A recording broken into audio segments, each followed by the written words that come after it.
नमस्कार। यो अन्तर्वार्ता अनि म अरुणदेव जोशी। अहिले देशको अर्थतन्त्र विभिन्न समयमा वैदेशिक रोजगारीमा गएकाहरूले पठाएको रेमिटेन्समा धानिएको भनिन्छ।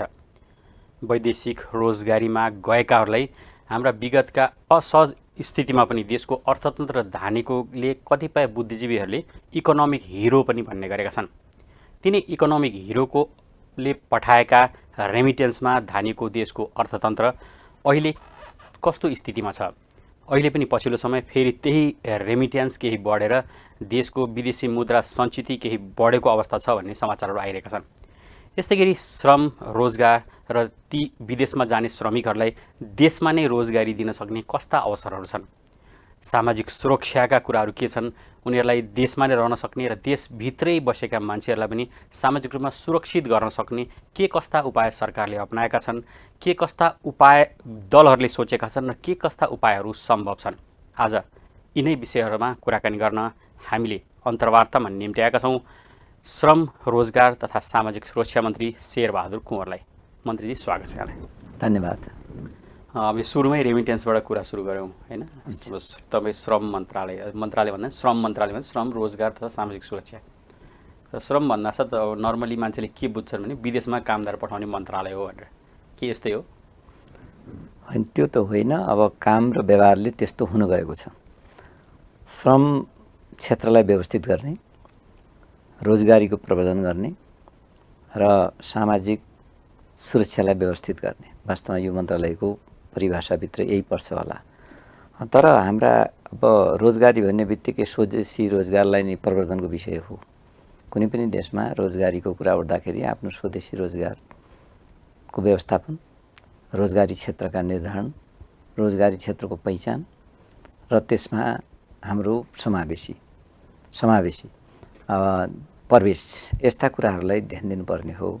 तर समयक्रमले आज जसरी विदेशमा हाम्रा दाजुभाइ गइरहनु भएको छ, झन्डै 46 लाख हाम्रो नोटिसमा आएको 46 लाख श्रम स्वीकृति लिएर गएका 3-4 वर्षको डाटा हो। 46 लाख त त्यो स्वीकृति लिएर तेस्रो मुलुक भन्छ नि। तेस्रो मुलुकहरुमा भारतमा पनि ठुलो सङ्ख्यामा, तपाईँ त सुदूरपश्चिमबाट आउनुहुन्छ, विशेष अछामबाट पनि। हजुर, त्यहाँबाट त धेरै सङ्ख्यामा त भारतको विभिन्न ठाउँमा त सुदूरपश्चिमबाट, अछाम बझाङबाट त अझ बझाङ बाजुराबाट धेरै बढीहरू छन्, बढी पनि देखिन्छन् हैन? त्यसको त हाम्रो कुनै डाटा छैन। त्यस्तो डाटा छैन। त्यसको पनि 12 लाखसम्म भन्ने आकलन गरिएको छ। अब कहीँ त 20 लाख पनि भनिएको छ, कहीँ 40 लाख पनि भनिएको छ। तर यसो हामीलाई आएको डेटा अनुसार 12 लाख हाम्रा दाजुभाइ दिदीबहिनीहरू भारतको विभिन्न ठाउँमा गएर काम गरिरहनु भएको छ भन्ने कुरा आइरहेको छ। तैपनि अब खुला सिमानाको कारण हामीले तथ्याङ्कहरू जुन एकुरेसी हुनुपर्ने, तर जुन हाम्रो रेमिटेन्सको कुरा छ त्यसमा त्यो भारतबाट आउने त्यो जोडिँदैन। त्यसैले अब अहिले जुन खाडी क्षेत्रमा जानेहरूको चाप छ, खाडी क्षेत्र जाँदाखेरि पैसा भने अलिक कम लाग्ने, अलि झन्झटिलो कम्पनी हुने भएको हुनाले धेरै मान्छेहरूको रोजाइ चाहिँ खाडी क्षेत्रमा छ। जो मान्छेहरू अलि पढलेखेका छन्, सम्पन्न छन्, खर्च गर्न सक्ने पनि खालका छन्, ती मान्छेहरूको रोजाइ क्यानाडा, अमेरिका, अस्ट्रेलिया, जापान लगायतका देशहरूमा छ। र त्यसैले यो वैदेशिक रोजगारको जुन चार्मिङ छ त्यसलाई नै उल्लेख गरेर होला अहिले झन् रोजगार मन्त्रालय भन्दा पनि वैदेशिक रोजगार मन्त्रालय हो कि भन्ने अनुभूति आम जनतामा, यो जनताको अनुभूति मैले पाएँ। यसमा मुख्य गरी चाहिँ खाडी क्षेत्र, केही हदसम्म जापान अनि मलेसियाहरू, मध्यपूर्वकाहरू बाहेक यो जुन चाहिँ अर्को यो विदेशमा पश्चिमा मुलुकहरूमा जानेहरूको त खासै रेमिटेन्स, उनीहरू त उल्टो यताबाट लान्छन् भनिन्छ। होइन, उताबाट पनि अब विद्यार्थीहरू, जस्तै विद्यार्थीहरू गइरहनु भएको छ स्टुडेन्ट भिसामा। धेरैभन्दा धेरै विद्यार्थीहरू स्टुडेन्ट भिसामा गइरहनु भएको छ। र स्टुडेन्ट भिसामा गइरहँदाखेरि एक त हाम्रो मुद्राको सञ्चिति छ, त्यो पनि घट्ने स्थितिमा रहन सक्छ। डलरमा, नेपाली पैसालाई डलरमा कन्भर्ट गर्नुपर्ने स्थिति रहन सक्छ। अब यसले गर्दाखेरि हामीले आएको रेमिटेन्स झन्डै 9 खर्ब 61 करोड 61 अरब यो वर्षको रेमिटेन्स प्राप्त भएको छ राष्ट्र ब्याङ्कको डेटा अनुसार। र तर हामी कहाँबाट कति गएको छ भन्ने कुरा एक्युरेट रिपोर्ट छैन। त्यो कुराको लेखाजोखा पनि हुनुपर्छ भन्ने कुरा पनि हामीले राखिरहेका छौँ। अब त्यो बेला धेरैचोटि कुरा गरिन्छ यो श्रमलाई चाहिँ अब देशभित्रै श्रमको व्यवस्थापन गर्ने, जुन श्रम चाहिँ बाहिर गरिरहेछ त्यस्तै खालको श्रमका अवसरहरू त देशभित्र प्रशस्त छन्।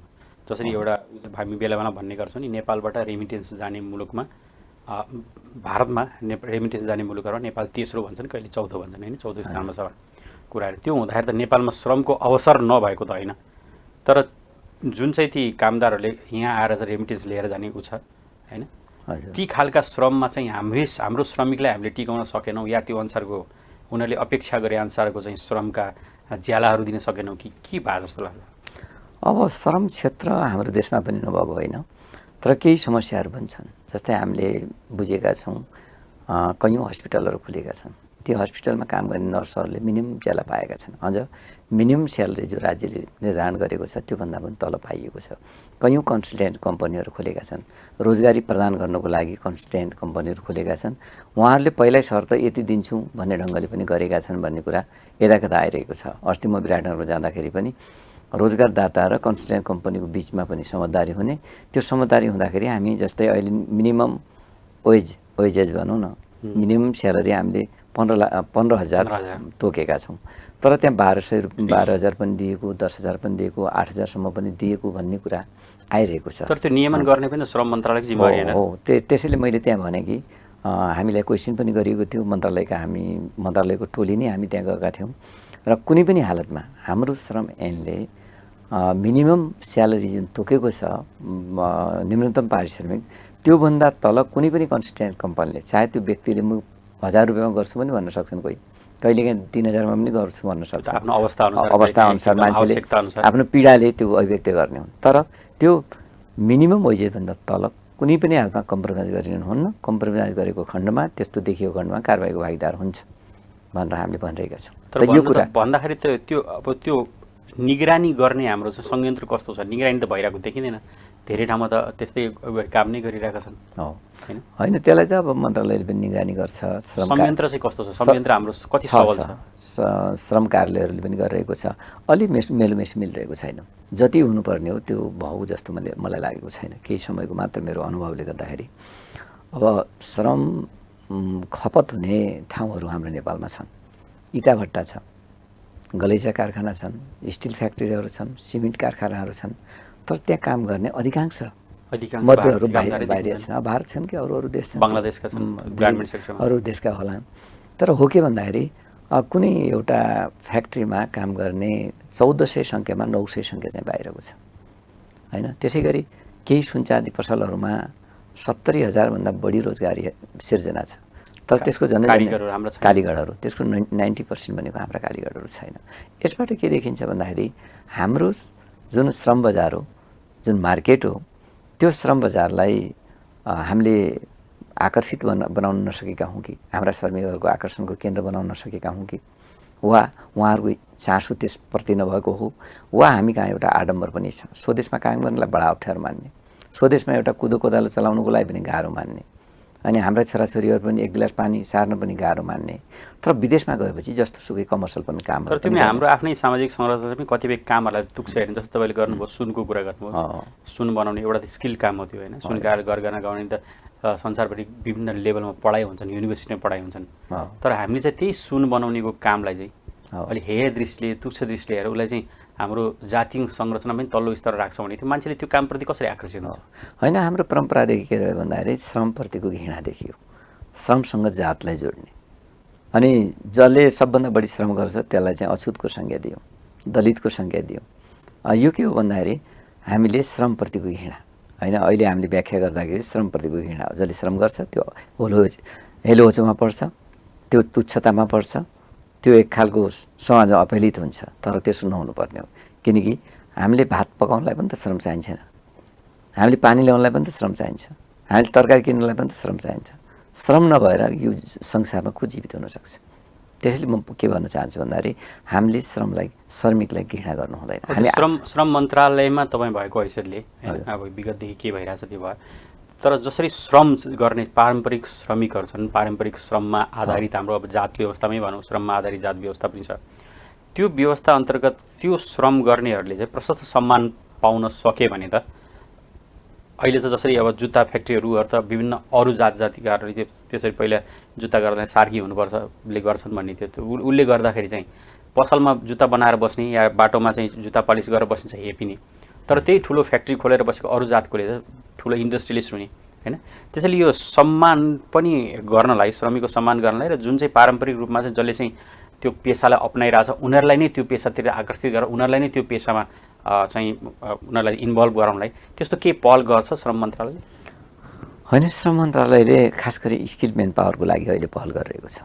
हामीले स्वदेशमा होस् या विदेशमा होस्, स्वदेशमा रहनुभएका श्रमिकहरूलाई या विदेशमा श्रम गन्तव्यमा जानुभएका दाजुभाइहरूलाई हामीले स्किल मेन पावर बनाउने, होइन, दक्ष जनशक्ति उत्पादन गर्ने रणनीति लिएका छौँ र त्यसको लागि हामीले सबै प्रदेशमा सिकाइ केन्द्रहरू पनि अब केही निकट भविष्यमा नै हामी स्थापना गर्ने प्रक्रियामा अगाडि बढेका छौँ। सँगसँगै श्रम प्रतिष्ठानको रूपमा पनि हामीले त्यसलाई विकसित गर्ने र त्यहाँ पाठ्यक्रमहरू पनि बनाउने, हाम्रा पाठ्यक्रमहरू विदेशमा पनि बिकाउ हुने खालका हुन् भन्नुको लागि पनि त्यो प्रयासहरू भइरहेका छन्।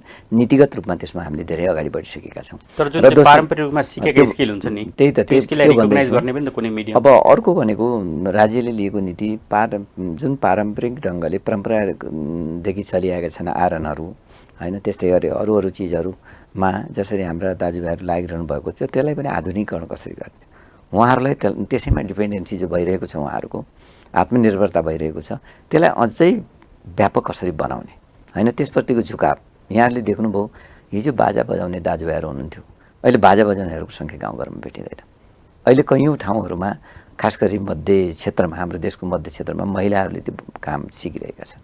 महिलाहरूको चार्मिङ त्यसप्रति बढिरहेको छ। मान्छेले त के काम गर्ने के नगर्ने भन्ने कुरा भन्दा पनि के काम गर्दाखेरि आफ्नो जीविकोपार्जन हुनसक्छ, के सिप सिक्दाखेरि आफ्नो जीविकोपार्जन हुन्छ, त्यसै पेसालाई सम्मानित बनाएर हामीले लग्यौँ भने अब हिजोको हेरेको दृष्टिकोणले हामीले बस्नुपर्ने अवस्थाको सिर्जना हुँदैन। त्यस्तोको लागि के योजना छ श्रम मन्त्रालयको? जसरी श्रमको सम्मान, जसरी अब जातीयताको कुरा गरिन्छ, विभिन्न अब त्यसलाई हटाउनुपर्छ, निम्न कानुन बनेका छन्, होइन, त्यसलाई अपराधीकरण गरिएको छ, त्यसमा चाहिँ कानुन त सजाय हुने व्यवस्था पनि छ।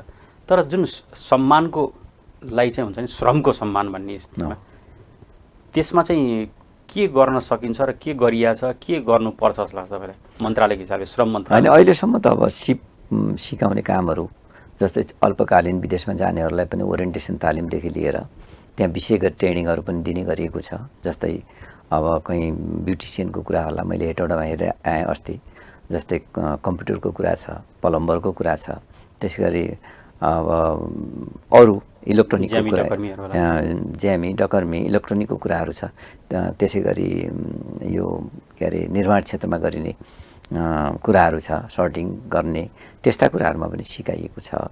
र सँगसँगै अरू विषयमा पनि पारम्परिक ढङ्गले चलिआएका विषयहरूमा पनि अझै यसलाई अलिक व्यापक बनाउनुपर्छ भन्ने हामी लागिरहेका छौँ, जसले गर्दाखेरि स्वदेशमा रोजगारीको सिर्जना होस् र उद्यमशीलताको विकास होस्। उद्यमशीलता भन्ने बित्तिकै रोजगारीको विकास स्वतः भइहाल्छ। त्यसैले हाम्रो एजुकेसनलाई सिपसँग जोडौँ भन्ने हाम्रो मान्यता छ।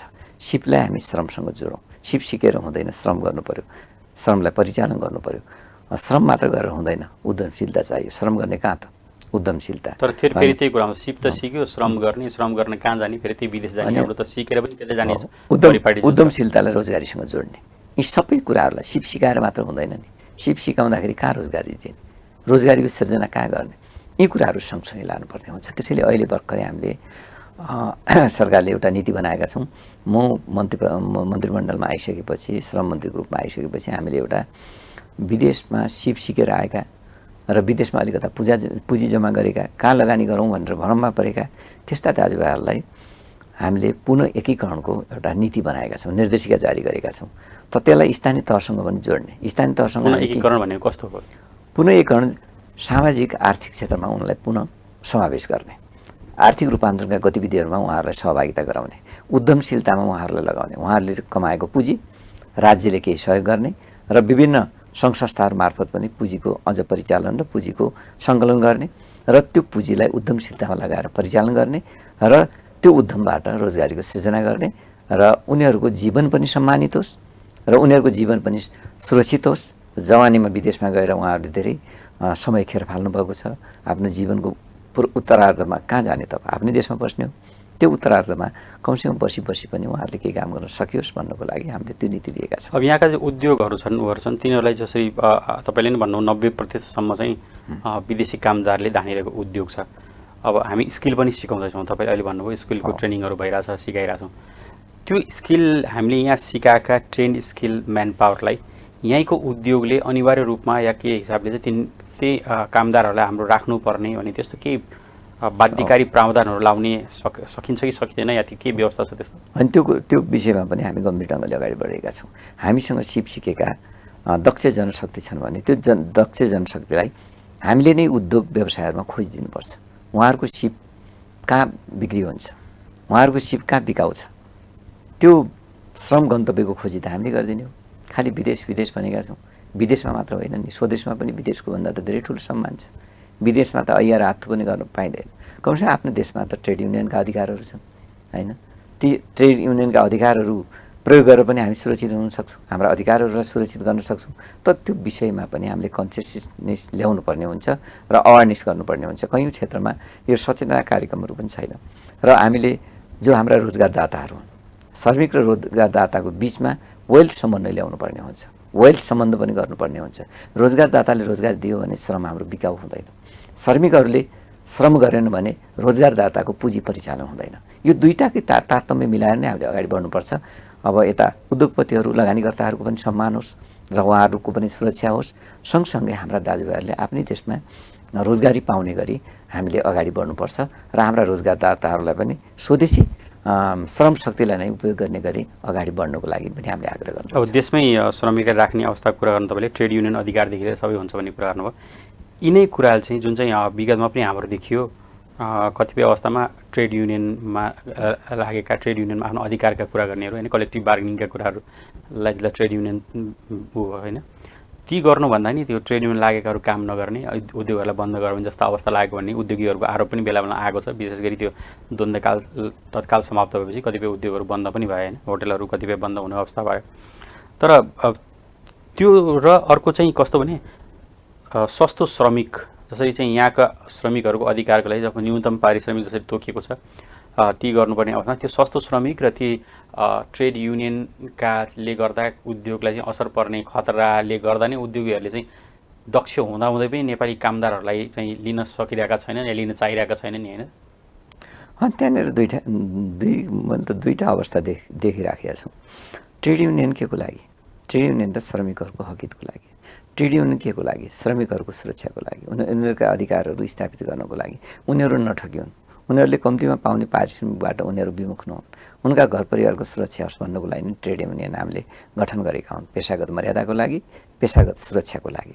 र त्यो अब ट्रेड युनियन गठन गर्नु भनेको काम नगर्ने होइन, एक खालको अराजकता अवस्था सिर्जना गर्ने र उद्योग व्यवसायहरूलाई अस्तव्यस्त गर्ने गरी ट्रेड युनियनको गठन भएको हुँदैन।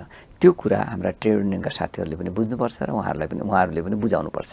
आफ्नो मातहतका संस्थाहरूलाई, आफ्नो मातहतका कार्यकर्ताहरूलाई, आफ्नो मातहतका सदस्यहरूलाई हामी ट्रेड युनियनको अर्थ भनेको के हो, ट्रेड युनियन किन गठन गरिरहेका छौँ, ट्रेड युनियनको काम भनेको के हो, हाम्रो साइन ट्रेड युनियनसँग किन जोडिन्छ, यस्ता विषयवस्तुमा आफ्नो पङ्क्तिलाई पनि प्रसिद्ध गरिनुपर्छ। कसैले पनि इन्ट्रेस्टेड तरिकाले भेजिटेड इन्ट्रेस्ट राखेर अर्थात् आफ्नो व्यक्तिगत इन्ट्रेस्ट राखेर कुनै लाभको अरू अन्य लाभको इन्ट्रेस्ट राखेर हामीले गरिनु हुँदैन।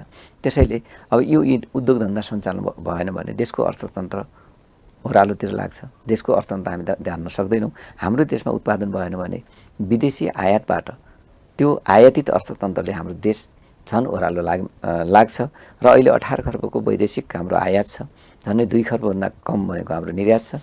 यत्रो यो व्यापारको जुन असन्तुलन छ त यसलाई ब्यालेन्स गर्ने भनेको त हाम्रो देशको उत्पादन बढाएर होस्। यो उत्पादन बढाउनुको लागि त सहज वातावरण सिर्जना गर्नु पर्यो, उद्योगपतिहरूको बिचमा, श्रमिकहरूको बिचमा, ट्रेड युनियनको बिचमा एकखालको समझदारी हुनु पर्यो र हाम्रो स्वदेशी उत्पादनहरूलाई हामीले कसरी अझै व्यवस्थित गर्ने, कसरी मर्यादित बनाउने, कसरी यसको प्रवर्धन गर्ने भन्ने कुरामा त सबै पक्ष जिम्मेवार हुनु पर्यो। सबै पक्ष जिम्मेवार भएपछि एउटा उद्योगपतिले ऋण काटेर अथवा लोन लिएर उद्योग धन्दा चलाएको होला, तर 6 महिनामा 3 महिनामा त्यो उद्योग बन्द गर्ने स्थिति आयो भने एकातिर ब्याङ्कको ब्याज पनि हामी नियमित तिर्न सकेनौँ, दोस्रो कुरा उद्योग व्यवसाय चल्न सकेन, तेस्रो कुरा भनेको हाम्रा श्रमिकहरूले काम पाउन सकेन, चौथो कुरा भनेको आपसमै अन्तर्द्वन्द्वले गर्दाखेरि भोलि अर्थतन्त्रलाई नै घाटा लाग्ने हुनसक्छ। त्यसैले यो विषयमा सबैको सम्मान हुने गरी हामीले एउटा सहमतिका साथ हामीले हाम्रो देशको अर्थतन्त्र अब अगाडि बढाउनुपर्छ। हाम्रो देशलाई एउटा पुँजीकरण गर्ने, देशलाई आन्तरिक पुँजीको पनि हामीले परिचालन गर्ने, बाह्य पुँजीलाई पनि हामीले आकर्षित गर्ने, त यो नीति लिन सक्यौँ भने त मात्र हाम्रो श्रम बजार व्यवस्थित हुनसक्छ र हाम्रो लगानीका क्षेत्रहरू पनि व्यवस्थित हुन सक्छन् जस्तो मलाई लाग्छ। जसरी हाम्रो श्रमिक र रोजगारदाताको चाहिँ सम्बन्धको कुरा छ, लगभग विदेशतिर त आजभोलि विकली स्यालेरीको ट्रेन्ड पनि आइसक्यो होइन। हरेक हप्ता स्यालेरी दिने, 15 दिनमा स्यालेरी दिने धेरै छन् होइन। महिनामा त स्यालेरी नर्मल कुरा हो, तर यहाँ चाहिँ कस्तो भने अधिकांश रूपमा महिनामै स्यालेरी पनि समयमा कसैले पाइरहेको हुँदैन होइन। श्रमिकले चाहिँ अब घर त रेगुलर चाहिँ मासिक तलबले नै पाल्ने हो होइन। मासिक तलबले पाल्दा टाइममा नपाउँदाखेरि त्यसपछि त्यो उसलाई कामप्रतिको लगाव कम हुने हुने, त्यसैले चाहिँ यहाँको त्यो उद्योगहरूलाई नियन्त्रित गर्न जस कमसेकम स्यालेरी टाइममा हुन्छ भन्ने गर्न पनि त्यस्तो खासै श्रम मन्त्रालयले त्यस्तो पहल गरेको त देखिँदैन नि पछिल्लो समय होइन। उद्योग मन्त्रालय श्रम मन्त्रालयको बिचमा पनि समन्वय हुनु जरुरी छ। उद्योग धन्दा भनेको उद्योग मन्त्रालय अन्तर्गत परे र उद्योग धन्दा दर्ता गराउने कार्यक्षेत्र पनि त्यही हो र त्यहाँ श्रमिक कति छन्, उनीहरूको अवस्था के छ, उनीहरूले स्यालेरी पाएका छन् कि छैनन् भनेर श्रम अडिट गर्ने जिम्मेवारी चाहिँ हाम्रो मन्त्रालयको हो। त त्यसैले अब श्रम बजारमा के विकृतिहरू भित्रिरहेका छन् होइन, श्रमिक र रोजगारदाताहरूको बिचमा के कारणले समन्वय हुन सकिरहेको छैन र श्रम गराउनु भनेको श्रमको शोषण गराउने होइन। तिनै श्रमिकहरूले मेसिन चलाएन भने उत्पादन त हुँदैन। त्यो उत्पादन गर्ने उत्पादनकर्ताहरूलाई हामीले अपहेलना गऱ्यौँ, उनीहरूलाई शोषण गऱ्यौँ, उनीहरूलाई अपहेलना गऱ्यौँ भने अनि हाम्रो के हो, उद्योग व्यवसाय फस्टाउन सक्छ र लगानीकर्ताहरूले आफूले गरेको लगानीको सुरक्षाको सुनिश्चित हुनसक्छ त हुँदैन। हामीले एउटा कम्पनी खोल्छौँ, त्यो कम्पनी कसको जिम्मामा दिन्छौँ? श्रमिकहरूको जिम्मा दिन्छौँ। त्यो विश्वास रोजगारदाताहरूलाई हुनु पऱ्यो, त्यो विश्वास लगानीकर्ताहरूलाई हुनु पऱ्यो र यो उद्योग धन्दाबाट हामीले आफ्नो रोजीरोटी चलाएका छौँ, हाम्रो बालबच्चाहरूको शिक्षा दीक्षा गराएका छौँ।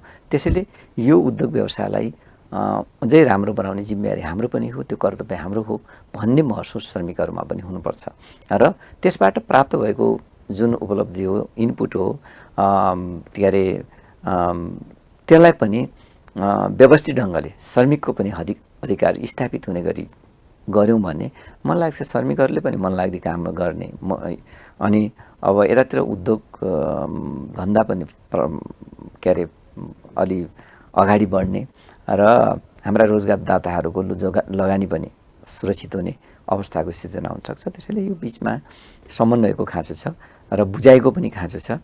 अब व्यापारी हुन्, पुँजीपति हुन् भनेपछि ठगै हुन्, यिनीहरू लगानी भनेको खल्टीबाटै लगाएका हुन्, ब्याङ्कबाट पनि ल्याएका होइनन्, यिनीहरूले पनि ऋण काटेर ल्याएका हुन् भन्ने अनुभूति हामीमा हुँदैन। त त्यसैले पुँजीपति भइसक्यो, जति पनि पैसा विश्वासको वातावरण चाहिँ दिनु पर्ने भयो र यदि चाहिँ श्रमिकले चाहिँ समयमा श्रमको ज्याला समयमा तनख्वाह भनौँ होइन, जसरी पारिश्रमिक पाउँदैन भने त्यो सुनिश्चित गर्ने त केही संयन्त्र हुनु पर्यो। त्यो सुनिश्चित गरे संयन्त्र हुँदाखेरि चाहिँ रोजगारदातालाई पनि सहयोग हुने भयो, श्रमिकलाई पनि सहयोग हुने भयो।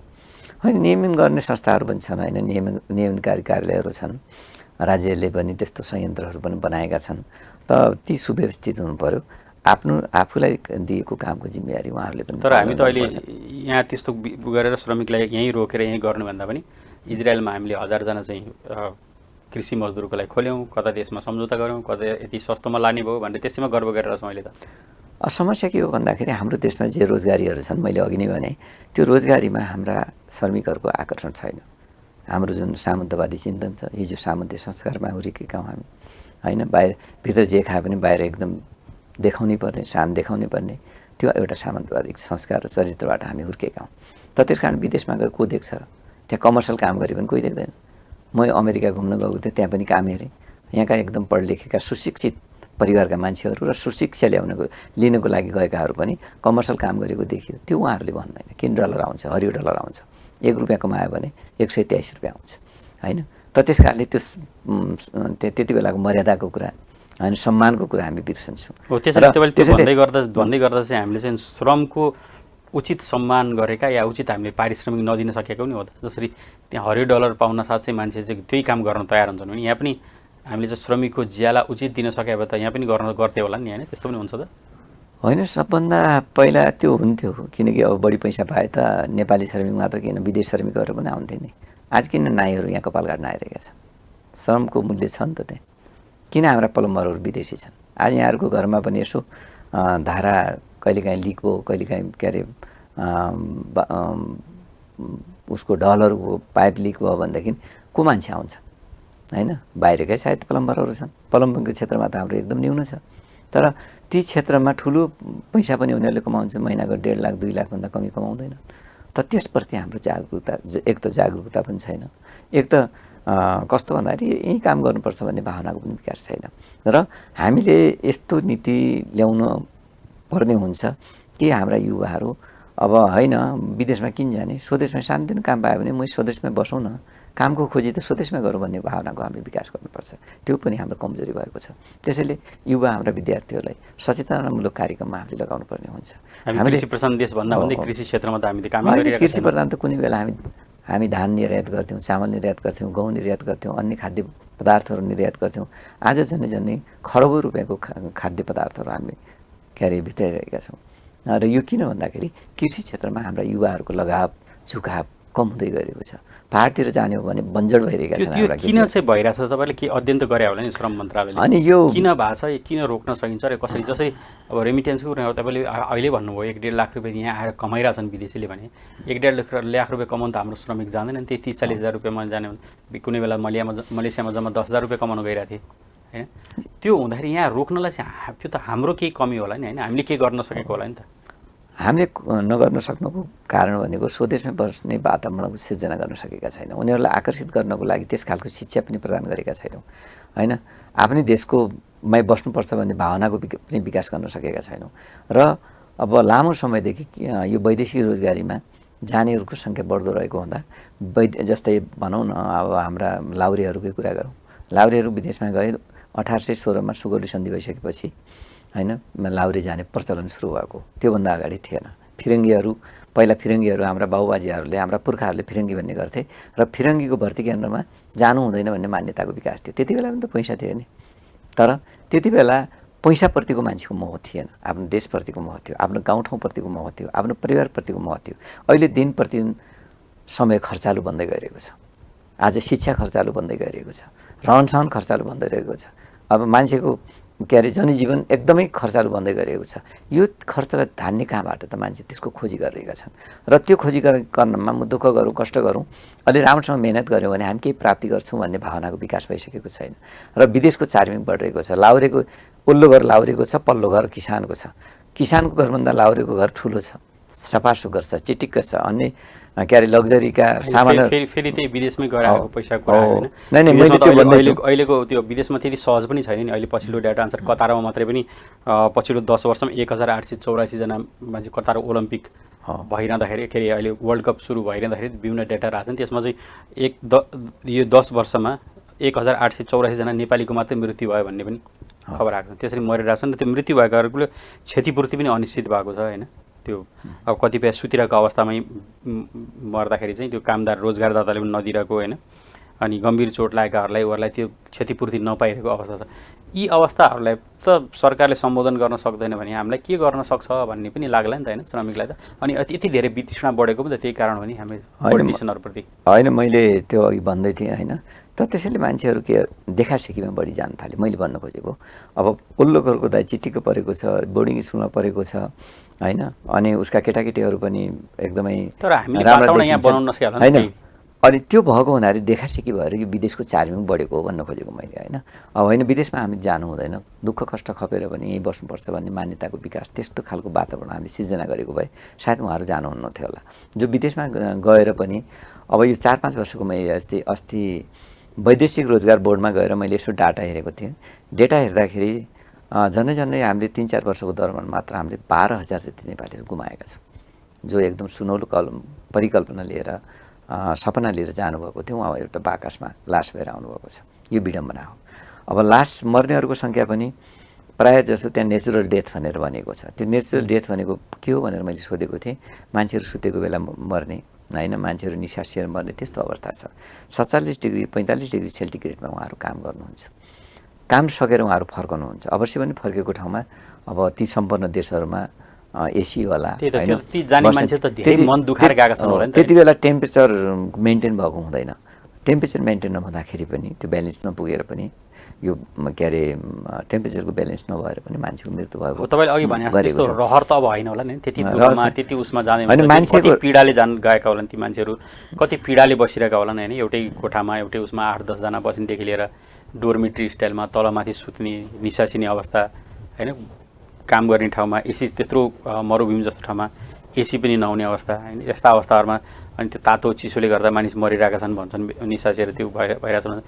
त्यो यति पीडाको अवस्थामा, त्यति पीडामा जान त मान्छे कोही पनि खुसीले त गएको छैन। होइन, विदेशमा जाने मान्छेको रहर होइन, बाध्यता हो।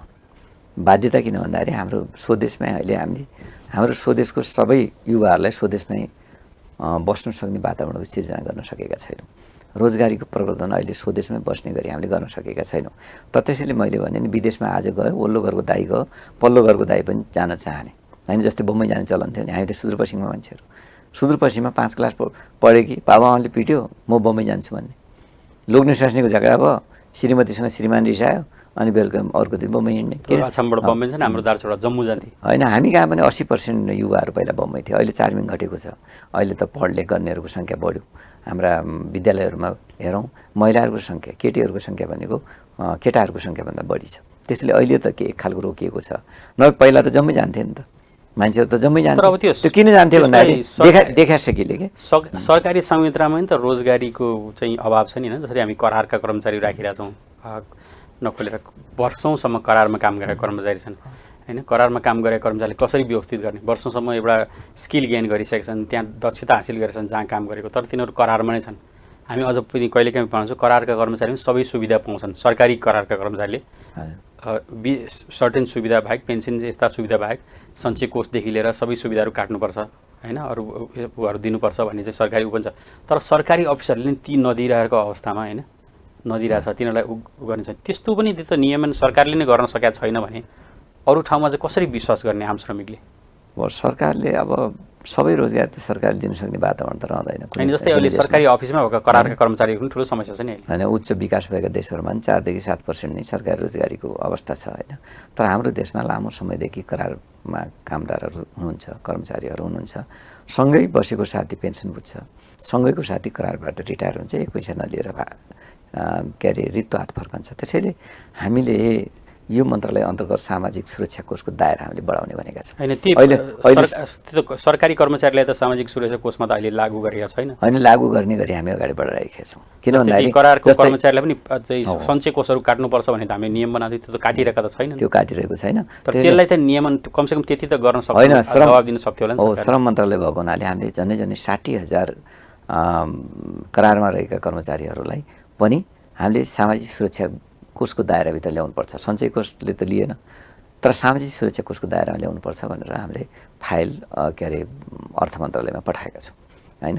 राज्यले दिनुपर्ने लगानी, राज्यले गर्नुपर्ने के अरे योगदान त त्यसमा जोडिनु पऱ्यो।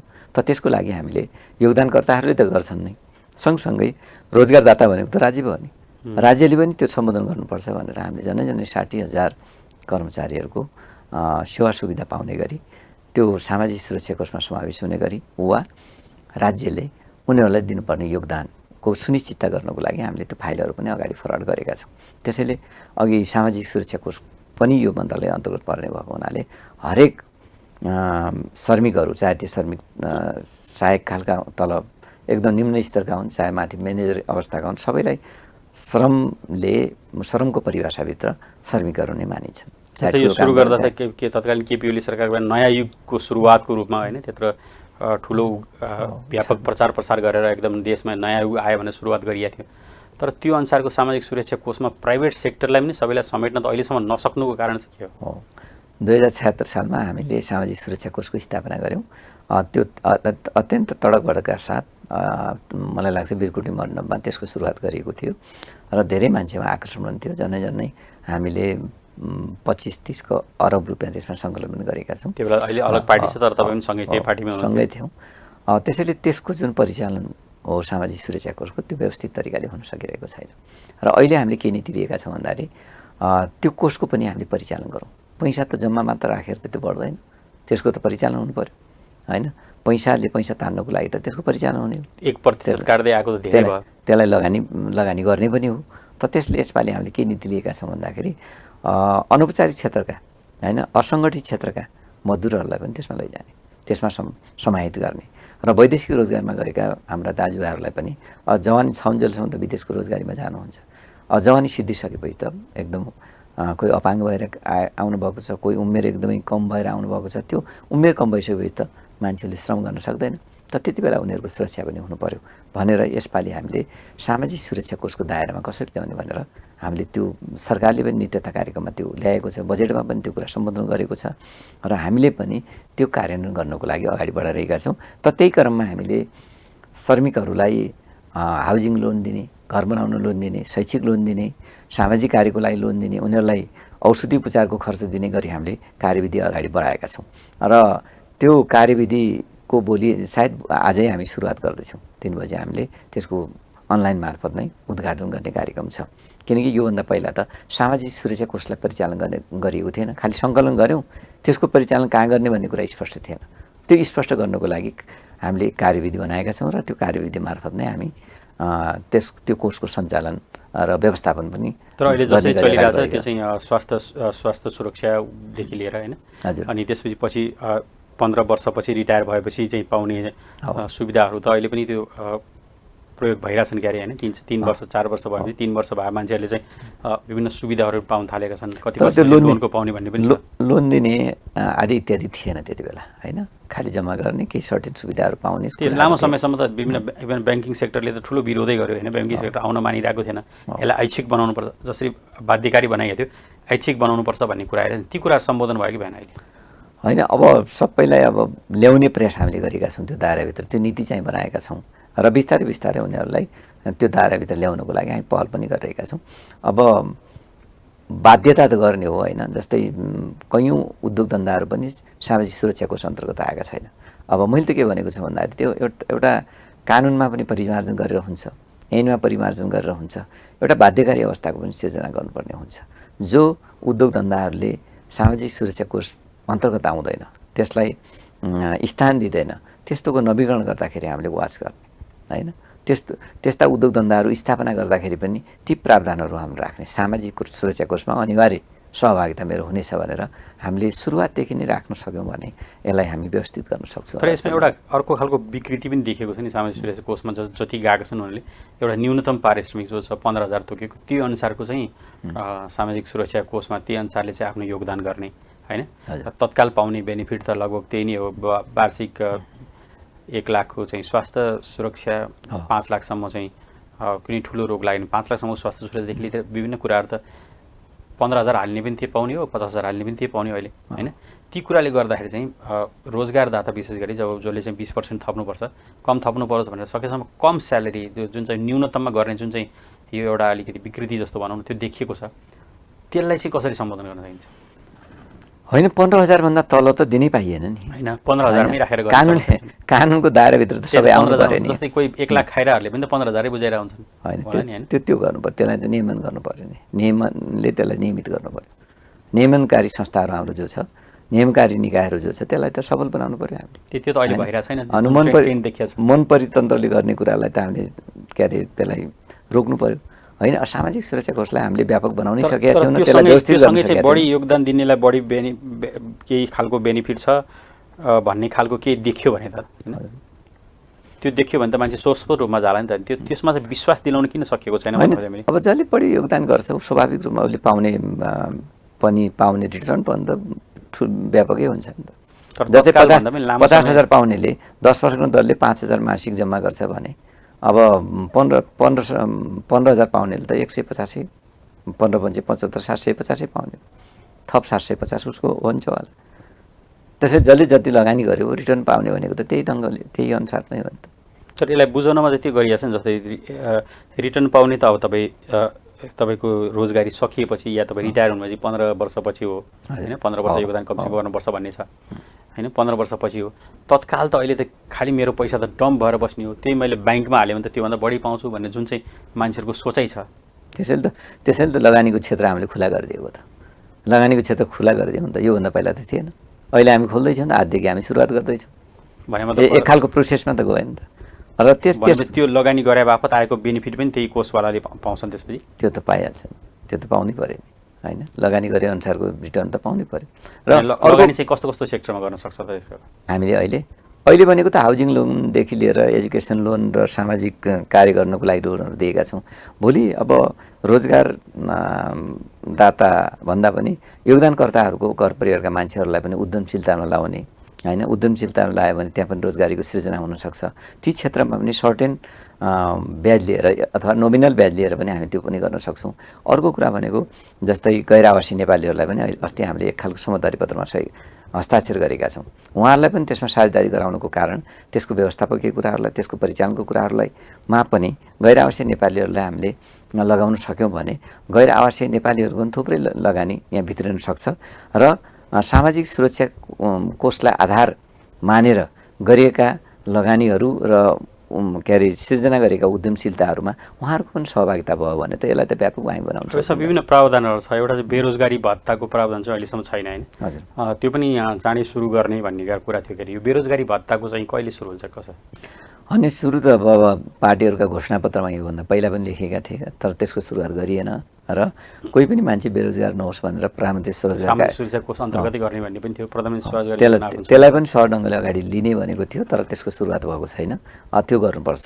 त्यो पनि प्रधानमन्त्री स्वरोजगार योजना फेरि कार्यकर्ताहरूलाई चाहिँ पोस्ने काममा चाहिँ सीमित भयो भन्ने छ होइन। कहिले झाडु खालेर पनि खर्च गरिएको अवस्था छ होइन। प्रधानमन्त्री स्वरोजगार कार्यक्रमको रकम भनेको स्थानीय तहमा जान्छ। श्रम मन्त्रालयले सिधै हाम्रै कोषबाट गर्दैन। उसले के अरे प्रधानमन्त्री स्वरोजगार कोषको ठुलो एमाउन्टको ठुलो भोलम भनेको स्थानीय तहमा नै जान्छ। र स्थानीय तहमा गइसकेपछि स्थानीय तहले के कार्यक्रम गर्ने, कस्ता कार्यक्रममा खर्च गर्ने भन्ने उसको कुरा हो। तर त्यो अलिकति नियमन त गर्नु पर्यो नि। त्यसैले यो प्रधानमन्त्री रोजगार कार्यक्रमको धेरै ठाउँबाट आलोचना भएको छ। त्यो हामीलाई पनि अनुभूति छ। भर्खर म मन्त्रालयमा आएको छु, यो बारेमा हामीले छलफल चलाइरहेका छौँ। भर्खर मैले सुदूरपश्चिममा पनि गोष्ठी गरेर आएँ, अन्तर्क्रिया गरेर आएँ। त्यहाँ पनि यो विषयवस्तु उठेको थियो। र अहिले 7 प्रदेशमा अन्तर्क्रिया कार्यक्रमहरू गरौँ। स्थानीय तहका जनप्रतिनिधिलाई पनि त्यहाँ राखौँ, प्रदेशका जनप्रतिनिधिलाई पनि त्यहाँ राखौँ, सरकारवालाहरूलाई पनि त्यहाँ राखौँ, त्यहाँ रोजगार अधिकृत भएर खटिनु भएको छ उहाँहरूलाई पनि त्यहाँ राखौँ। उहाँहरूले यो बिचमा के अप्ठ्याराहरू झेल्नुभयो, के समस्याहरू झेल्नुभयो, त्यो त पहिला त फाइन्ड आउट गर्नु पऱ्यो नि। अनि कस्तो क्षेत्रमा हामीले लगानी गर्न सक्यौँ, कस्तो क्षेत्रमा यो प्रधानमन्त्री स्वरोजगारको परिचालन गर्न सक्यौँ भने हामीले अझै यसलाई प्रभावकारी। हामीले त कार्यक्रम पनि दिन सकेका छौँ। कतिपय गाउँपालिकामा खर्च नै भएन रोजगारीको। अधिकांशमा छ, थोरैमा मात्र खर्च नभएको, अधिकांशमा चाहिँ खर्च भएको छ। मैले अस्ति डेटा हेरेको थिएँ, अधिकांशमा त्यो खर्च भएको छ। तर खर्च हुँदा पनि त्यो अझ त्यसलाई विकृत रूपमा भयो। जे आउनुपर्ने हो भने रिजल्ट त्यो आएको छैन। जुन उद्देश्यले प्रधानमन्त्री स्वरोजगारको स्थापना गरिएको थियो, नेपालको संविधानले जुन के अरे रोजगारको हकको सुनिश्चितता गरेको छ, त्यसलाई इम्प्लिमेन्ट गर्नुको लागि पनि मलाई लाग्छ हामीले त्यो कार्यक्रमलाई अगाडि बढाएका हौँ। र अहिले 100 दिनको रोजगारको कुरा गरेको छ। यो 100 दिनको रोजगारले मात्र भनौँ 365 दिनलाई पुग्ने कि नपुग्ने, यो पनि क्वेसनेबल छ। यसलाई पनि हामीले पुनर्संरचना कसरी गर्ने, पुनर्परिभाषित कसरी गर्ने, पुनर्व्यवस्थापन कसरी गर्ने भन्ने ढङ्गले पनि हामी सोचिरहेका छौँ। र अबका दिनहरूमा प्रधानमन्त्री स्वरोजगार कार्यक्रम अव्यवस्थित नहोस्, त्यसको व्यवस्थापन ठिक ढङ्गले होस् र जुन उद्देश्य सरकारले त्यो कोषको स्थापना गरेको प्रधानमन्त्री स्वरोजगार कार्यक्रम ल्याएको हो, त्यो कार्यक्रमलाई अझै प्रभावकारी कसरी गर्न सकिन्छ भनेर हामी 7 प्रदेशमा अन्तर्क्रियाहरू कार्यक्रम गरिरहेका छौँ। त त्यो अन्तर्क्रियाबाट आएका जे सुझावहरू छन्, त्यो सुझावको आधारमा, विज्ञहरूको सल्लाहको आधारमा, सरकारवालाहरूको सल्लाहको आधारमा हामीले व्यवस्थित गर्ने नीति लिएका छौँ। अब अलिकति पार्टीगत कुरा गरौँ होइन? तपाईँ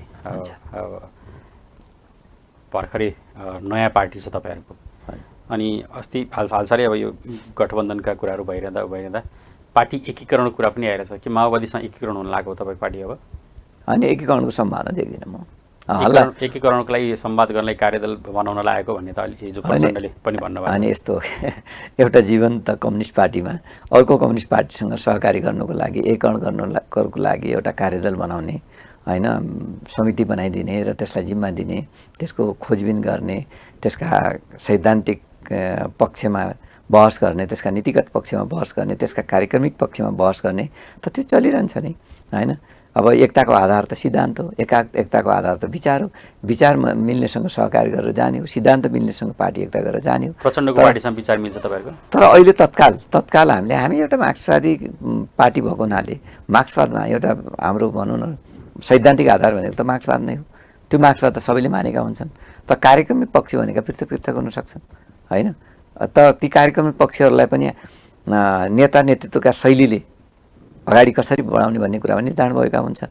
त त्यसैले के हुन्छ भन्दाखेरि अब अहिले तत्कालै कुनै पार्टीसँग एकता गरिहाल्नुपर्ने परिस्थिति चाहिँ छ देख्दिनँ म। गठबन्धनको त कुरा छ होइन, गठबन्धनको कुरा छ। अब गठबन्धनमा पनि अब एउटै चुनाव चिन्हमा चुनाव लड्ने भन्ने कुरा थियो सारा गठबन्धन। कतिपय बेला चाहिँ ती भित्रका वामपन्थी पार्टीहरू अनि भर्खरै बाबुराम भट्टराई र वामदेव गौतमले त माओवादीको गोलाकार हँसिया हतौडाभित्र हामी चुनाव लड्छौँ भनि नै सक्नु भएन। अब प्रचण्डको कुरा सुन्दा त पार्टी नै अब त्यसपछि एकै हुने हो, बाबुराम र प्रचण्ड हामी एक ठाउँमा आइसक्यौँ भन्ने कुरा पनि गर्नुभएको छ।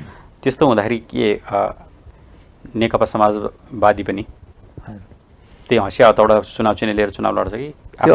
त्यो अहिले हाम्रो सोच छैन। हाम्रो आफ्नै कलम चिन्ह लिएर लड्छौँ हामी। र अहिले हामी एउटै सकेसम्म एउटै चुनाव चिन्हमा लडौँ भन्ने छलफल पनि त भइरहेछ नि। त्यो त निर्वाचन आयोगले एउटा नीति तय गरिदियो। निर्वाचन आयोगले तय गरेको नीतिलाई राजनीतिक पार्टीहरूले कति अनुसरण विभिन्न दलहरूले त्यहाँ भन्ने कुरा हो। अनि यस्तो हो कि अब कसैलाई अप्ठ्यारो छ भने त्यो लड्दा हुन्छ होइन।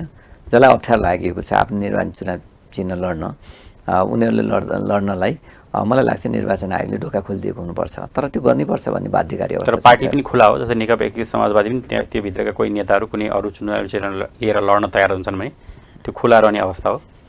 होइन, त्यो त पार्टीले तय गर्छ, निर्णय तय गर्छ। अहिले हामीले त्यो नीति तय गरेका छैनौँ। नीति तय नगरीसँग हामीले भन्न सकेनौँ, किनकि सबै अप्सनहरू त खुल्ला छन् नि।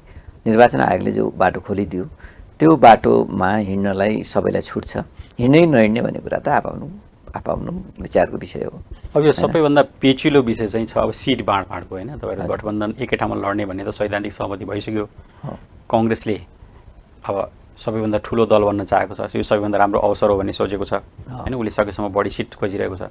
अहिले पछिल्लो समय कमसेकम पुरानो ठाउँमा जितेको ठाउँमा त उसैलाई छोड्ने भन्ने एक किसिमको सैद्धान्तिक सहमति भयो भन्ने कुरा पनि आयो। तर त्यो सँगसँगै कतिपय ठुला आकाङ्क्षी ती दलकाहरू विगतमा हारिसकेका मान्छेहरूले त्यो ठाउँ छोड्न नचाहेको होइन। जस्तै रामचन्द्र पौडेलकै तनहुका कुराहरू छन् अनि त्यहाँ तपाईँहरूको दलको मान्छे उठ्नु भएको छ होइन।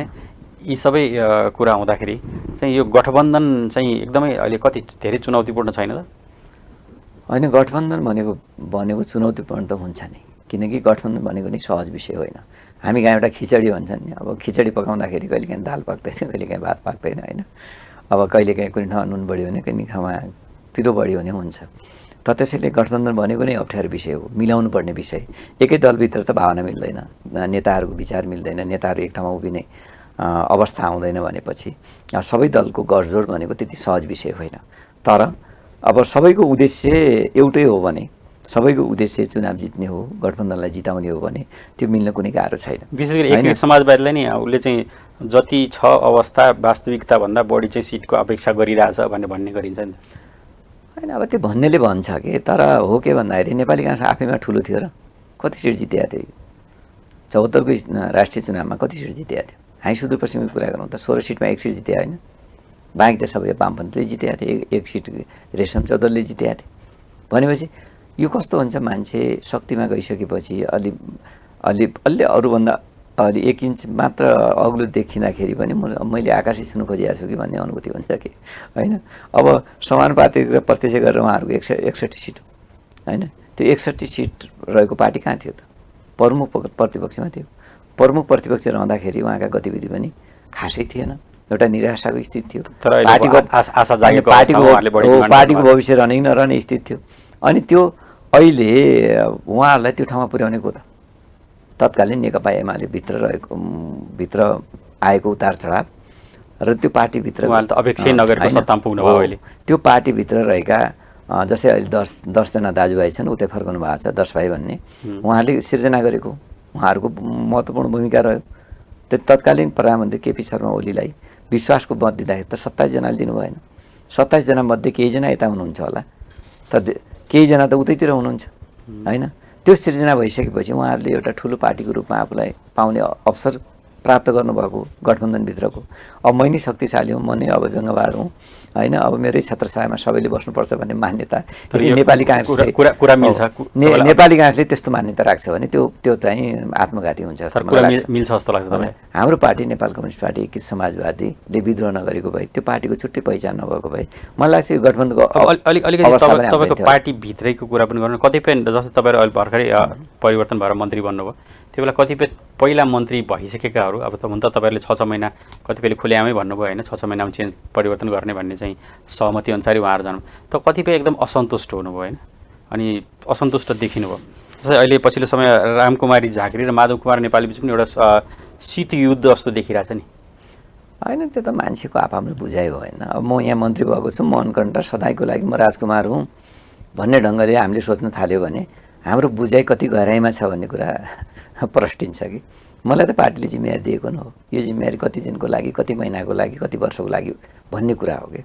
त त्यसैले अब पार्टी निर्माण भयो, नयाँ पार्टीको गठन भइसकेपछि अब स्वाभाविक रूपमा एउटा राजनीतिक कार्यकर्ता सांसद भइसकेपछि मन्त्री पाउनुपर्छ भन्ने उसको मान्यता हुनु स्वाभाविक हो, इच्छा अपेक्षा हुनु स्वाभाविक हो। तर त्यो जिम्मेवारीमा गइसकेपछि सधैँका लागि म त्यहाँ गएको भन्ने जो अनुभूति कसैले गर्छ भने त्यो भनेको अल्प ज्ञान हो। तर अहिले जसरी उहाँ माधव कुमार नेपालसँग सिधै गर्नुभएको छ, त्यो रौतहटमा के उद्घाटन गरेकोमा बजेटै विनियोजन भएको थिएन, केही नभइकन उद्घाटन गर्नु त्यो राम्रो भएन भनौँ, फेरि माधव कुमार नेपालकै तर्फबाट चाहिँ यसरी विनियोजन भएको छ बजेट भनेर चाहिँ त्यो बजेटको त्यो उहरू मन्त्रालयबाटै सार्वजनिक गर्नुपर्ने अवस्था आयो। त्यो त कुसंस्कार र कुचिन्तनको अभिव्यक्ति हो। आफ्नै पार्टीको अध्यक्षको ठाउँमा भएका कार्यक्रमहरू यहाँ कार्यक्रमै छैन भनेर अभिव्यक्ति दिनु भनेको यो त राजनीतिक बेइमानी पनि हो, राजनीतिक कुसंस्कार पनि हो। यसलाई संस्कारयुक्त राजनीति भन्न सकिँदैन होइन। रामकुमारी झाँक्रीले जुन उहाँले अभिव्यक्ति दिने नदिने कुरा के दिनुभयो के दिनु भएन भन्दा पनि कस्ता खालका अभिव्यक्ति दिनुभयो भन्ने कुरा महत्त्वपूर्ण कुरा हो। जुन अभिव्यक्तिले त्यो राजनीतिक कार्यकर्ताको हाइट कहाँ पुग्छ, त्यो राजनीतिक कार्यकर्ताको चरित्र उदाहरणको कतिको हुन्छ भन्ने कुरा हो। म यहाँ अहिले राजनीति गरिरहेको छु, म यहाँ एउटा जिम्मेवारीमा आइरहेको छु, राजकीय जिम्मेवारीमा छु। यो राजकीय जिम्मेवारीमा पठाउने त पार्टी नै होला। त्यो पार्टीले पठाइरहँदाखेरि त्यो पार्टी नै खत्तम हो, त्यो पार्टीका नेता नै खत्तम हो भने त्यो पार्टीको सदस्य किन हुने? त्यो पार्टीलाई नै अब कमजोर गर्ने गरी यदि कोही लाग्छ भने त्यो पार्टीको सच्चा सदस्य भन्न मिल्छ? अनि नेता हो भनेर झाँक्रीको पछिल्लो अभिव्यक्ति पार्टीलाई कमजोर गर्ने खालको भन्नु होइन। कसैले भने कुनै रामकुमारी झाँक्री वा अर्कै झाँक्रीका कुरा छोडिदिउँ होइन, सबै एउटा पार्टीका सदस्य हौँ। कोही यहाँ कोही कुनै अलौकिक शक्तिशाली होइनन्, त्यहाँ सबै हामी कार्यकर्ता। यो भनेर तपाईँको पार्टीभित्र नि कि अलिकति मनमुटाव आएर छ, त्यहाँ असन्तुष्टिहरू छ भन्ने देखेको होइन। कुनै 2-4 जनाले एउटा के अरे मन्त्रीपदबाट बहिर्गमन हुँदाखेरि जुन खालका चरित्र देखायो त्यो चरित्रले गर्दाखेरि आम कार्यकर्तामा उनीहरूलाई हेर्ने दृष्टिकोण के रह्यो, उनीहरूले राजनीतिमा कति एकदम नोक्सानी बेहोर्नु पर्ने स्थिति सिर्जना भयो भन्ने कुरा त अध्ययनको विषय हो होइन, के अरे विचार्ने विषय हो। तर समग्रता हो के भन्दाखेरि 2-4 जनाले अब यसो भयो उसो भयो यो पार्टीमा छत्ताछुल्लो छ भन्ने ढङ्गले बोलिरहेको बेला त्यो पार्टीमा रियल्ली छ कि छैन भन्ने कुरालाई त हामीले हेर्नुपर्ने हुन्छ नि। त पार्टीभित्र त्यस्तो म देख्दिनँ। सबै नेता कमरेडहरू एकाकार भएर हामी अगाडि बढिरहेका छौँ, नेता कार्यकर्ताहरू एकडिक्का भएर हामी अगाडि बढेका छौँ। यहाँ 2-4 जनाको कारणले 1-2 जनाको कारणले 1-2 जनाले टिभीमा बोल्दैमा मिडियाहरूमा अभिव्यक्ति दिँदैमा अब त्यो सबै पार्टीको भविष्य निर्धारण हुने कुरा होइन होइन। पार्टीको भविष्य भनेको त उसका काम क्रियाकलापले उसले लिने बाटो, उसले गर्ने काम र क्रियाकलापले नै तय गर्ने हो र जनताले उसलाई कसरी बुझ्छ त्यसैमा उसको भविष्य निर्धारण हुने कुरा हो। तर 1-2 जनाले भन्दैमा अनि आफूलाई हुन्जेलसम्म एउटा लाभको पदमा पुगिन्जेलसम्म सबै एकदमै राम्रो हाई लाभको पदबाट बाहिरिने बित्तिकै मरेतुल्य हुने यो पद भनेको सधैँको लागि हो र जीवन त अस्थायी हो नि। पद भनेको जीवन त हुन्छ नि त। पद भनेको त केही समयको लागि होला। अहिले हामीलाई 6 महिनाको लागि मन्त्री भन्ला, तर जीवनभरि मन्त्री भएको त कोही पनि छैन नि। कोही 5 महिना भएका पनि छन्, कोही 13 दिन भएका पनि छन्, कोही 3 महिना भएका पनि छन् होइन, कोही 1 वर्ष भएका पनि छन्। हाम्रो जस्तो देशमा त्यो अवस्था छ भने जापान जस्तो एकदम विकसित देशमा त 6 महिनामा चुनाव हुन्थ्यो होइन। अस्थिरता भनेको त सबै ठाउँमा भइरहन्छ। इजरायलमा भइरहेछ लगातार, अहिले इजरायलमा भइराखेको छ होइन। यो त भइरहने कुरा हो नि, यसलाई अनौठो मान्नु हुँदैन। आगामी निर्वाचनमा तपाईँलाई तथा तपाईँको पार्टीलाई शुभकामना।